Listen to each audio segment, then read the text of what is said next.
I do want to make sure we talk a little bit about your books and some of the intellectual property that you have out there. The one of them is Be Nimble, and then you have a ton of stuff that's kind of talking about the Navy and your background. So feel free to kind of speak on that a little bit and how it can help the situation we're talking about. There's three books, three business books. I've got 9 novels out.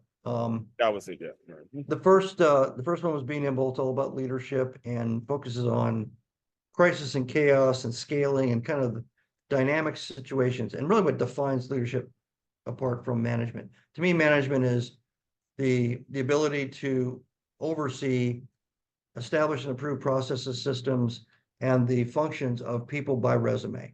Mm-hmm. Leadership is when all that blows up. Because a manager, if any of that gets tweaked and it's a little bit out of shape, they'll Yeah. just pull up the instruction guide, right? It's not a big deal. Yeah, But if just you lost repeat the your stuff, one, yeah. yeah, if you lost your one supply chain partner, there's no process you can go look up. You're in trouble. Right. And those are leadership moments. And you can be both a manager who has been trained to be a leader when leading is required. But if you've never been trained to be a leader, and there's hardly any leadership training really out there, definitely not in colleges, right? Mm-hmm. So you come out of college and you think my job is to maintain stability, Mm-hmm. mitigate risk, and vet the systems and the processes and the people based on somebody else's processes.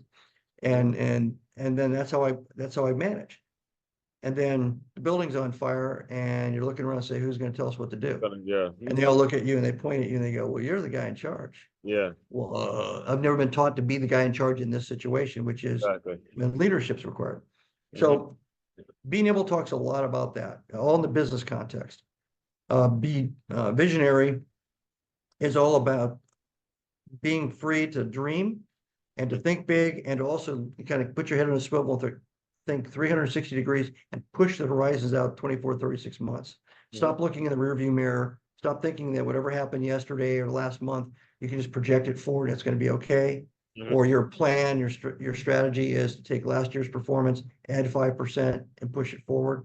Because while you're doing that, the whole world could be shifting dramatically 45 degrees in a different direction. Yeah. Your customer base, your competitors, the product that you're selling, all those things could be falling out from under you and you don't even know because you've got your nose down looking, at the tips of your toes.